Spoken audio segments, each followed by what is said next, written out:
अब हामी ठाकुरद्वार मन्दिर घुमेर बर्दिया निकुञ्ज गेटमा जाँदैछौँ गाइज। अनि अब एकदम भ्याकेसन मनाउन आएको म चाहिँ यो बर्दियामा चाहिँ। अब हेरौँ कहाँ कहाँ घुम्छु आज। यो चाहिँ ठाकुरद्वारको एरिया हो। यो हाम्रो गाडी पसौँ। हामी चाहिँ फाइनल्ली चाहिँ बर्दिया नेसनल पार्कमा पुगिसकेका छौँ गाइज। मजाले रमाइलो गर्नेछौँ। यहाँ कस्तो कस्तो हामी चाहिँ बर्दिया राष्ट्रिय निकुञ्ज पुगिसकेछौँ गाइज। फाइनली हामीले टिकट पनि लगिसक्यौँ। यता टिकट पनि काटिसक्नु भयो हाम्रो दाइले।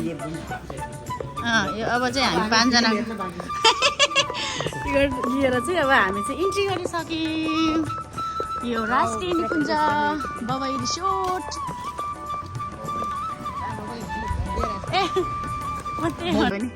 गाइज अब हामी यसो हिँड्दा हिँड्दै चाहिँ अहिलेसम्म के देखाएको छैनौँ भनेर के हुन त थोरै हिँडेको छौँ।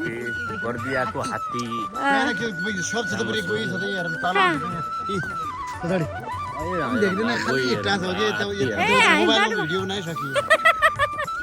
अब चाहिँ त्यहाँ बर्दिया राष्ट्रिय निकुञ्ज हामी मजाले भिजिट गरेका छौँ। ऊ त्यहाँ हात्ती रहेछ गाइज।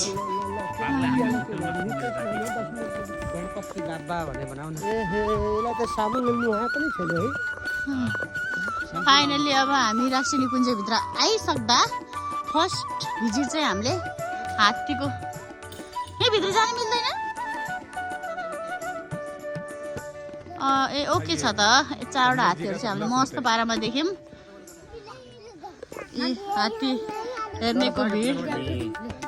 अब यहाँ हात्ती हेरिरहेका छौँ। अब यस्तै गरेर यो फर्स्ट हो हाम्रो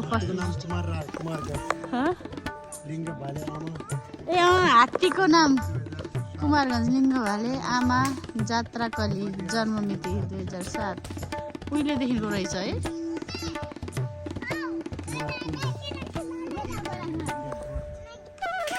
मैले चाहिँ अहिले मजाले यति ठुल्ठुलो हात्तीहरू देखिरहेको छु। 4 राखा यता 2टा उता 2टा कत्रो ठुल्ठुलो हो के। अनि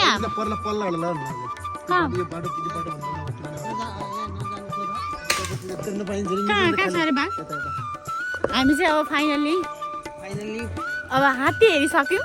अब चाहिँ हामी बाघ कतापट्टि जाने अरे।